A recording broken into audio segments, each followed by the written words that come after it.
When did you first get involved with the project, the album that would become Songs from the Big Chair? Well, the album Songs from the Big Chair was started without me. Roland, well, the guys had been touring off the back of The Hurting, which is a successful album, and Roland had a track called Mother's Talk, which was a kind of LM2, Lynn Drumbox based track. It was a fantastic track, and they'd been recording it on their own, and they were intending to make their second album kind of on their own. And Ian Stanley, who was in the team, as it were, who was a keyboard player, he came to see me and said, we're doing some recording and this track's potentially great, but I don't think it's right. And do you want to sort of have a listen and make comments? And I said, yeah, I'll have a listen and I'll talk to Roland and, you know, make some observations. And it kind of rolled on from there. And then before I knew it, they'd said, oh, come and do the album. So that's kind of how it's the first thing they recorded. Although I think we took it apart and re-recorded it, was Mother's Talk. That was the first thing. And where did that all take place? That took place at Ian Stanley's house. He had a house in North Road in Bath, and he had a studio, and it was very makeshift, very small little desk, little 2-inch machine, and we just cobbled together is the right expression. We kind of just pieced it together in his place. Did you feel, once you got started on it, that this album had something special? There comes a point when you make an album where one day you turn up and you listen back to a few tracks you work on and you think, this is special. And it definitely happened with that album. When we started, the record company gave the guys the go-ahead to record that album before Shout or Everybody Wants to Rule the World were written. And Roland was in full belief that Head Over Heels was the big track. I mean, he's right, because it's a wonderful, wonderful ballad. But he was basing, his belief was basically on that track. And there came a point when, I don't know who brought it up first, but there was a major discussion that we were songs light and that the hit songs weren't in place. And out of the hits that had to arrive, Shout came first. And that is an extraordinary story, because Ian and Roland had been hanging out over the weekend, and Roland had played Ian a very, very simple drum beat and a little bass synth, Prophet 5 bass synth, and he'd sung a very, very early version of the chorus of Shout to Ian. Monday morning I turned up and Ian said, you have to get Roland to play you this song. It's called Shout and it's astounding. He has a chorus and a drum beat and a little bass synth. And I said, you know, let's hear it. And Roland was like, oh, well, you know, classically Roland, a little reticent and a little bit reluctant to even play at me. But Ian insisted, and he played it. And I remember setting up he set up the little box, and it was this clacking little noise with dee-dee-dee-doo-doom, these kind of like milk bottle noises, dee-dee-dee-doo-doom. And he hit the bass synth and just started singing Shout, Shout, Let It All Out. And I said, we're doing it. We have to stop everything and record this now, which we did. And it was at that point we thought, yeah, this album's special. Did the band feel that too, do you think? Do you think once they got that far, that certainly Roland felt there was something? I think the point where Roland, and for that matter Kurt, realised it was a special album was later than the point where I think I said to Ian, you know, this is a pretty special record. You know, if we get this right, this could be great. And I think Ian and I were aware of that, and Roland was a little less prepared to discuss how successful it felt, but there came a point, I think, where both Kurt and Roland went, yeah, this is going well.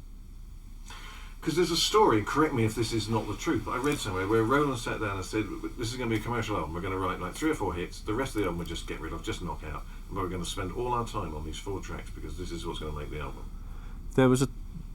Culturally, there was a point at that time where certain bands would maybe make 3 hit singles and the rest of the album were fillers.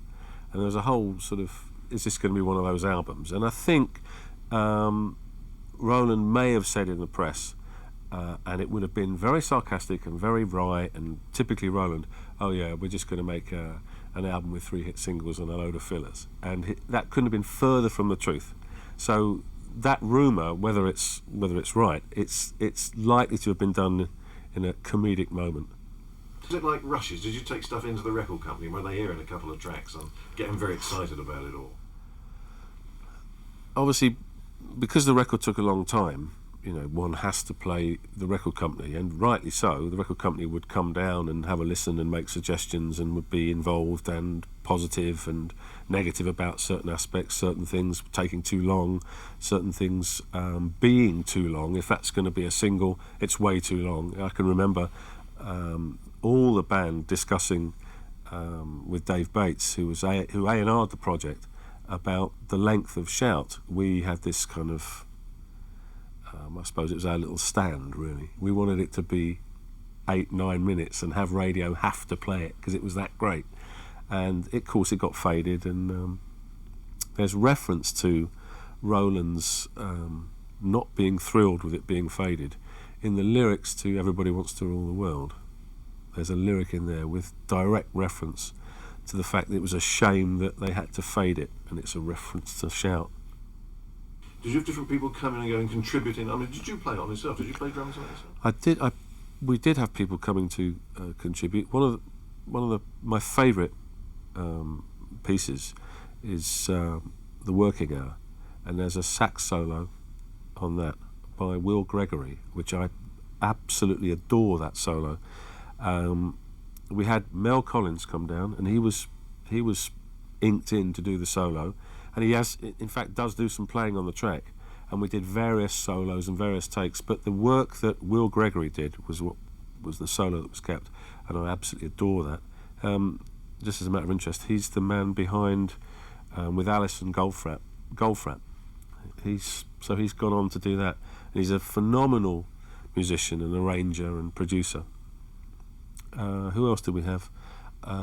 We had me. I did play some drums. I played some drums on Shout, and I played drums, semi-played drums on Everybody Wants to Rule the World. How that happened, we had the basic jump set up, and I went in and played the drums through twice, just real drums, just took 2 takes of it, and then I wrote down all the drum fills and all the parts I'd played, and then transcribed it all and then reprogrammed it in MIDI.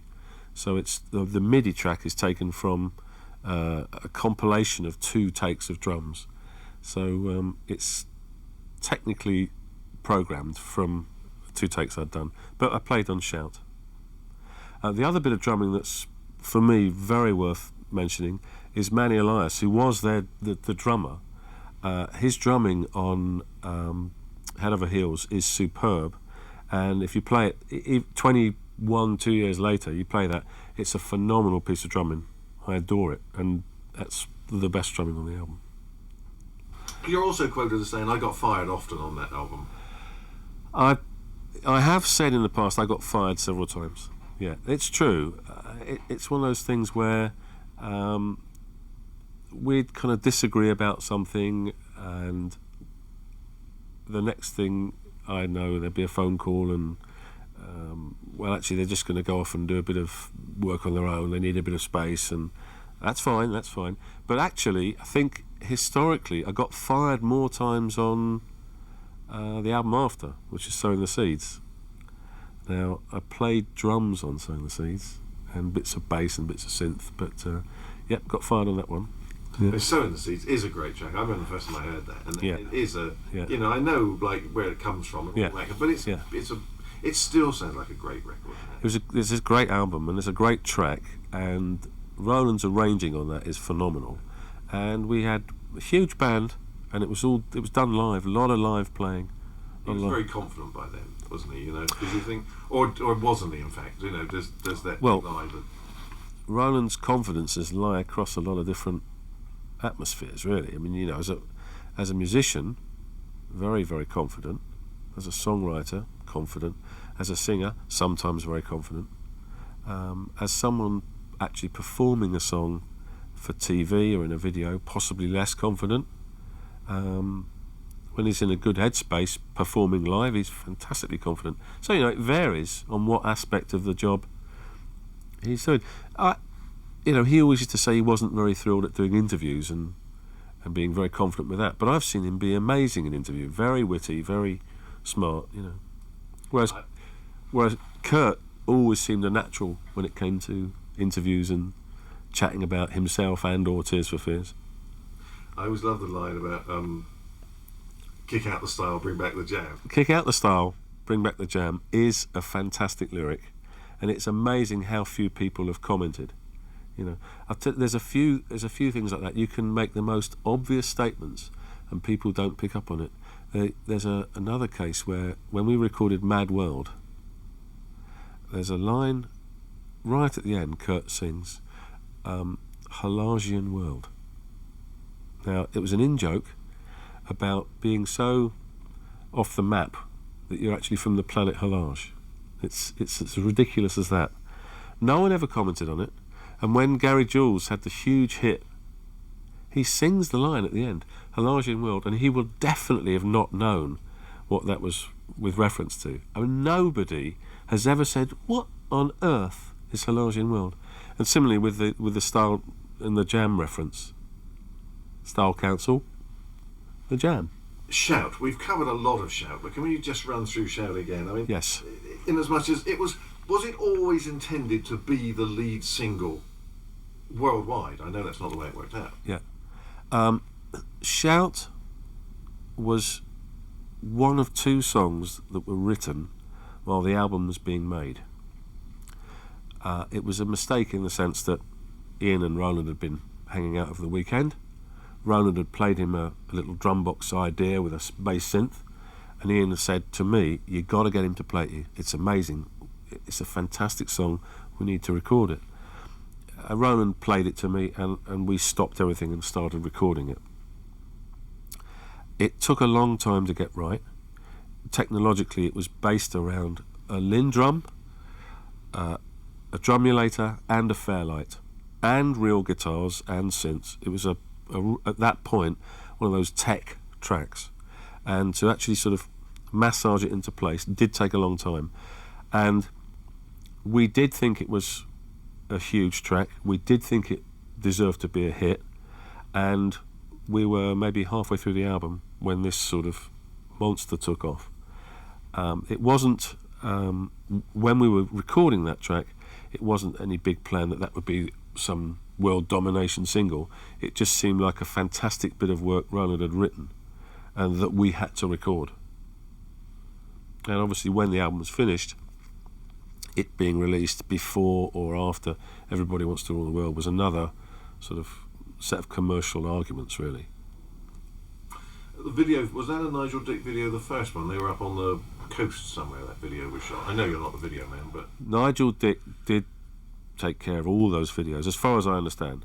And Shout, I think, was filmed down in Durdledore, somewhere on the coast. It was a place that Roland knew about, and I think he took Nigel.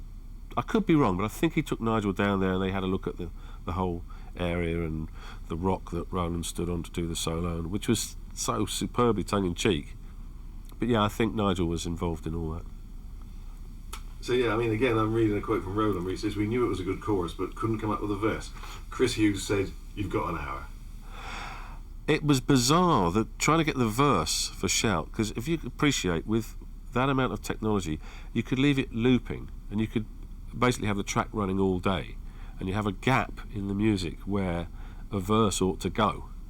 And we set that whole thing up, and it was so great listening to the chorus of Shout going round and round and round that I realised that nobody was actually focusing on getting the verse bit done. And I think it was like, guys, let's write a verse. We have to do it. And Ian and Roland basically sat in the room with it looping round for hours on end, trying to get a verse. And I think the bit about, guys, you've got an hour, is a bit fanciful.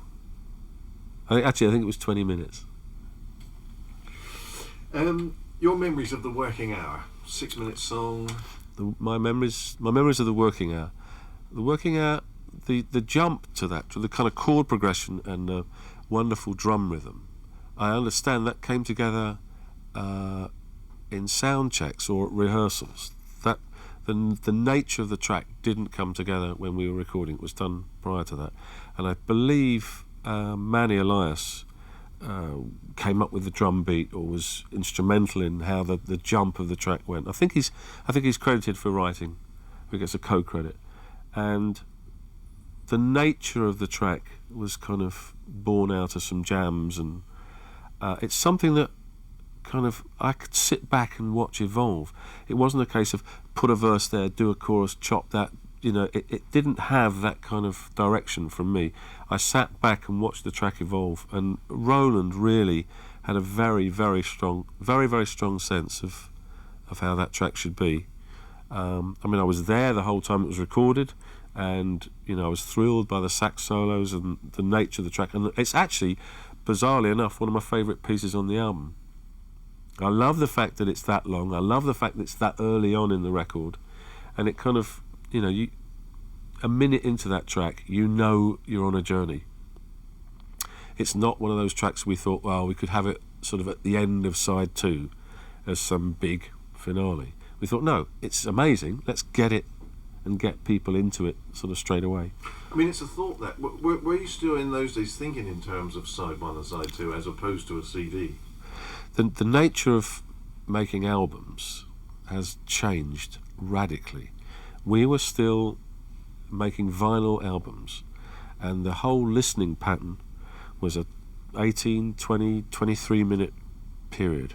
That was side 1, and you'd contour side 1 to have, I mean, this is cliche, but you'd have a breezy opener. We joke about it these days, but you'd have a breezy opener, perhaps another breezy opener to sort of get the whole album underway. Then you'd move towards a serious ballad, maybe fourth, maybe some epic thing by the end of the side. You'd have a break, get up, turn it over, and side 2 would be another journey. And we definitely contoured the record in light of vinyl. There's no doubt. These days, you have a CD which may be an hour and 10 minutes, and most people have phoned for a cab and gone off to wash their hair while the 5th song's still playing. The whole nature and the contour of a CD is very, very different. And also, the other thing with vinyl is you didn't have the space to put 10 extra tracks. That's a newer concept. So yeah, 4 songs on one side, 4 songs on the other. Everybody Wants to Rule the World. Undoubtedly the track which broke the band in America. Yes. Was that always, where does it stack up? If you were to look through it and pick would that have now, with hindsight, easy to be clever now, was that the best track? Was that the track that was always going to break on?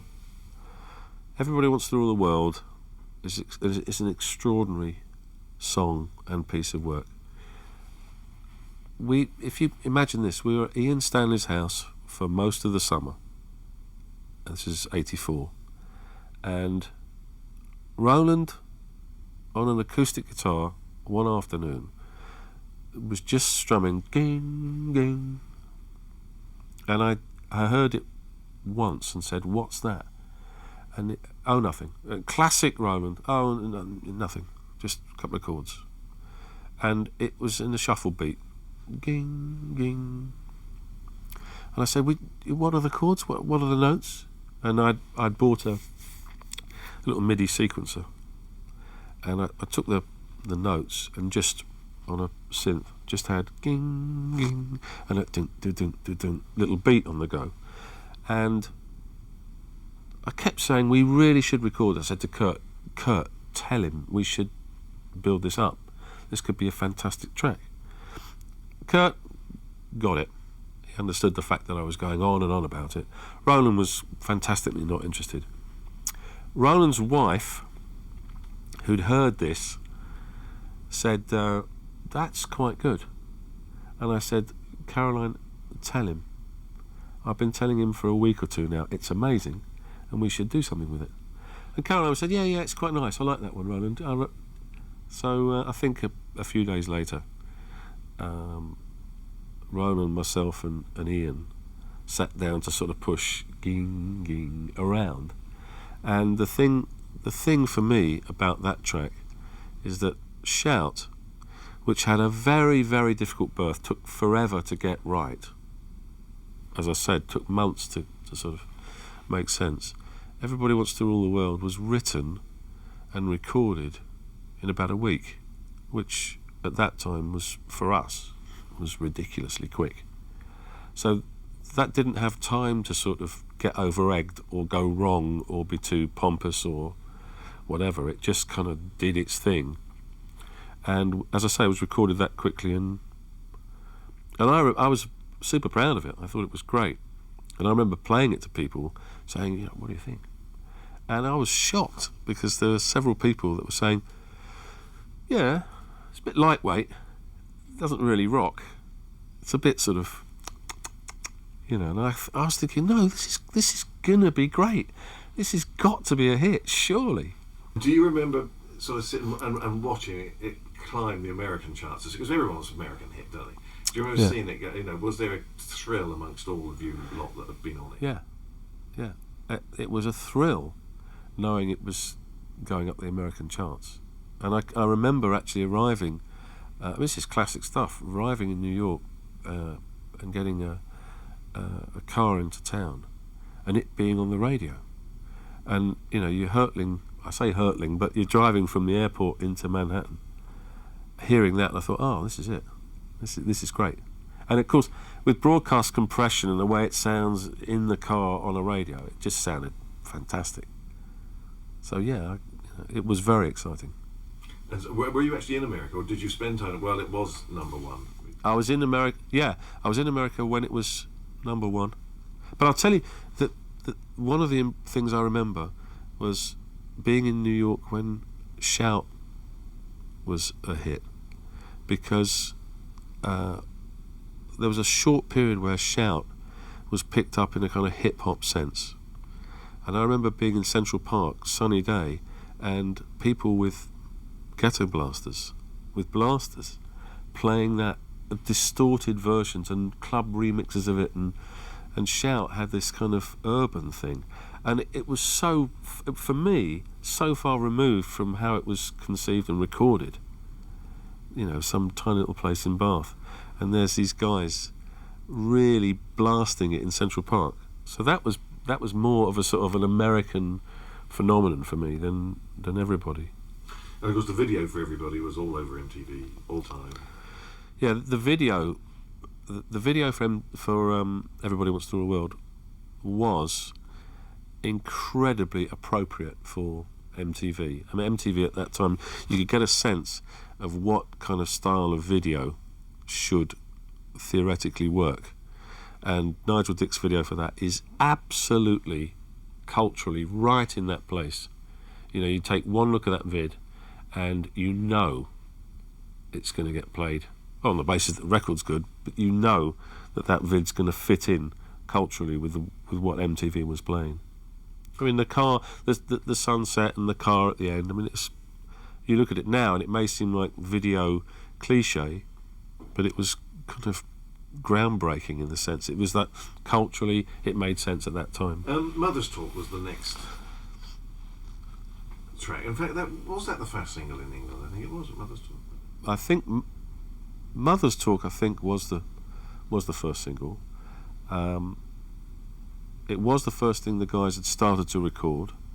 In fact, as I say, they'd started to record that before I got involved, and the first version I heard was very synth orientated, and I suddenly thought, this would be great with guitars. Real steely, banging guitars on this would be fantastic. And I remember saying to Roland, "Come on, let's put some guitars on this." And Roland's sort of in a slightly arsey mood, starts sort of banging this guitar, and I'm saying, "Yeah, this is great. This is really, really great." And it kind of, I think, evolved from that. But I think he was a bit reluctant to do guitars at first. Were they quite receptive to your ideas? Though, when you had input, did they always at least listen and consider it? In terms of input, and me making suggestions about this beat or that guitar or that synth, both of them know what they're doing, and both of them are strongly opinionated, and both of them are quite capable of making records on their own, which indeed they have done, and know what they're doing. The fact that I could say, guys, stop, have you considered this, perhaps it could be this, not sure about that, they were very receptive to, which is all power to them, because they could basically do it themselves. But you get in amongst it, you get involved, you start seeing what bits they're getting naturally very well, other bits they need help with or guidance with, or just someone there going, come on guys, it could be better than this. Are you sure you want to do that here? I think perhaps it could do that. That's quite difficult to talk about, because when you're actually in the studio working, that is quite a natural thing.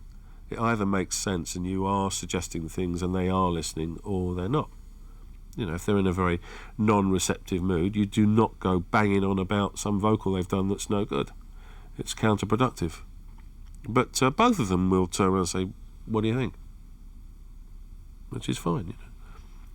I think just one more comment about working with the guys. When you're making records or producing or offering guidance, there are some artists that seek your approval, not your opinion. And the great thing about those guys is they do want to know what you think, what your opinion is. They do want to know if you perceive what they're doing in the right way, not just a couple of guys going, it's good, isn't it? What do you think? Hoping that you're going to go, yeah, guys, it's great. Because it's never been based on that relationship. I Believe is one of my favourites. I was a huge Robert Wyatt fan.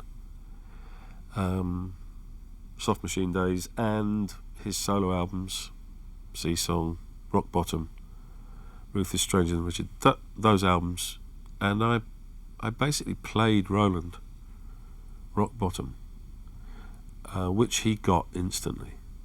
He got the fragility of it and the artistry in it, and I don't know if you know the album, but Rock Bottom for me is a masterpiece. Roland wrote I Believe, and if you look on the credits, it's dedicated to Robert Wyatt. No mystery. And there's a certain twang and a certain style in Roland's vocal, which is a tribute, or homage as we say these days, to Robert Wyatt. It's a beautiful song, beautifully sung, beautifully played. Will Gregory again on sax, I believe. It's funny, he was playing me the basic chord progression and singing through the verse, and he said, I had a verse, I had a section which was something, Casino Spanish Eyes, and I remember saying, right, yeah, why don't we have that now? It's amazing. What are you on about? Why finish it? Come on, that should be in there, and come on, this song's amazing. Get it finished and put that line in. In fact, I believe we had a period of time when we'd say, what's the album called today? And I think at one point I quite like the idea of the album being called Casino Spanish Eyes. It's a poetic, romantic notion. I don't know specifically what it means, but the text in that song is wonderful. Broken is the next track, your memories of. Broken, as I understand it, Broken was put together, was a kind of a live. Once again, I wasn't there when that was sort of constructed. It came from playing live, built at sound checks, I think. And when we came to record it, the basic nuts and bolts of that track were already worked out. And if you do a track live and you play it enough, you get a sense of how it works and the mechanics of it, and essentially it was ready to go. And my memory of Broken was that we just tried to get it to rage. We tried to get it to be as exciting as live, and it was one of those tracks which wasn't complex, didn't take a long time, but we just had to try and get the energy and the excitement right. Later on the album, there's a reprise. The Broken reprise is live. I believe it's taken from a concert in Hammersmith. So you get Broken constructed in the studio before Head Over Heels. It kind of preludes it, in fact. And then coming out the back end of Head Over Heels, you've got Broken and a live excerpt. So it's pretty straightforward, sort of rockin' type track. Head Over Heels is a great song. Broken segues into Head Over Heels. Head Over Heels was the song that when the guys started making the album, they thought that was the song, and was enough for the, we have that track, the album will be great. It is great. I've said this before and I'll say it again. I love Manny Elias's drumming on it. I think it's wonderful. We went to London. We went to Maison Rouge along the Fulham Road to record the backing track for that, and I think it was a bit uphill trying to get it, but we got it in the end. And as I say, the backing track's fantastic. Bass playing, Kurt's bass playing, Manny's drumming, really, really good. And then we brought it all back to Ian's house in Bath and did, all the overdubs. And finally, yeah. Listen is the most extraordinary piece of work for me. There's two bits to Listen, really. There's Ian Stanley's Listen, which is essentially the skeleton of the track, the actual motif, a set of keyboard motifs. It's an incredible bit of writing, and that bit of it is essentially Ian Stanley. And Roland and myself and Ian worked on from Ian's demo, which was really excellent. He'd done on his own, constructed the whole thing, and Roland and myself and Ian spent a lot of time cutting it up, inserting a little verse which Kurt sings beautifully, and then the track kind of evolves into something which is slightly more Roland's high-pitched vari-speed singing, Roland's slightly Carlos Santana guitaring, and the track just evolved into this a sort of finale. It's the second half of that track is very final. I can't imagine having another track after it. It just seemed totally obviously the last track on the record, and the way it evolves from Ian's original very plaintive, very lonely melodic keyboard sequence through to this slightly African-y, very strange choral mad guitaring type of thing at the end is extraordinary. I still actually don't understand how it evolves from the beginning to the end of that track, except for the fact that at one point I remember saying, "Listen," and I think it's actually Ian who says it, but on the track there's a little voice that just says "Listen," and it was called Listen as a result of that. And so the test pressings that you would have got of it, so suddenly it's left your hands, came in on vinyl, I suppose, white label vinyl? Yeah. We had acetates and vinyl test pressings and needle. Listen, it's finished. Yeah. Great, straight away. I think that we did do remixes. It wasn't all like, oh, here's 8 songs, we'll just mix these and they'll all be great. If the tracks don't all sound the same. We'd mix one and then perhaps go back and remix one to make it sound a little bit more like the rest of the record. There was definitely some massaging and some honing, but by the point where we were mixing it, it took a long time to record. It didn't take that long to mix. So, maybe a couple of remixes, but getting it mastered and getting test pressings back, listening to it, going, yeah, that's great. Love it. I can remember that. Yeah. Thank you very much.